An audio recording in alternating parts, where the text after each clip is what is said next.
A third of high street shops were reported to be under financial pressure before the lockdown brought trading to an abrupt halt.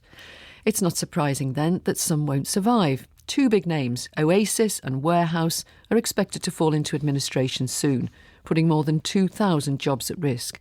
They have 90 shops and more than 400 concessions in department stores, including in Debenhams and Selfridges. The owner had been in talks to sell the companies, but the pandemic has put a stop to that. Kate Hardcastle is a retail and consumer expert. Kate, what's happened then with Oasis and Warehouse? Well, despite these fashion brands being the darlings of the high street in the 90s and noughties, it certainly seems that they have lost the communication, the relationship with the consumer. They've almost gone out of fashion themselves as places to go.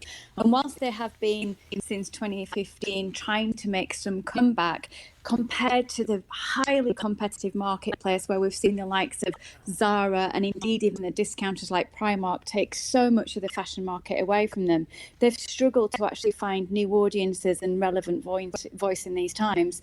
Then obviously we've got the pandemic that has created huge headaches and challenges for a majority of fashion retailers too.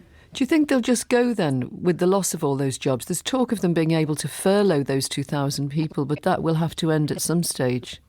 I think if we compared them to the closest brands that were on the high street, which both Coast and Karen Millen, similar in types of product and price point, certainly not fast fashion brands, but brands that perhaps would have capsule collections each season and be at the top end of the middle market. I think there's possibility that brands could remain online. Maybe, I know the owners of the brands were in talks with Boohoo, which is a predominant fast fashion online brand. They could maybe be housed by a fashion retailer of that nature to give them a different brand collective portfolio, but I can't see how we would have the abundance of high street fashion stores we once had. Next, the biggest, most successful clothing retailer. It shut up shop. It closed up online at the start of the lockdown, but it opened up again online this week. How's that going?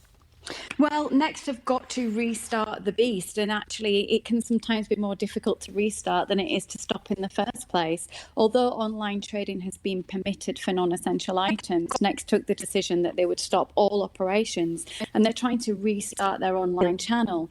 The way they've done that and decided they can operate safely is to put a maximum order quantity, and that's been hit by 8-9 o'clock. Both months it's tried to restart, so it's going to be very interesting to watch what's creating that demand, what types of products they're buying. But with Next, it's got an unusual premise that it is a credit facility. It has a lot of account owners, and they might be looking to use those accounts to buy items at this time too. Kate Hardcastle, thank you very much for that. Thank you.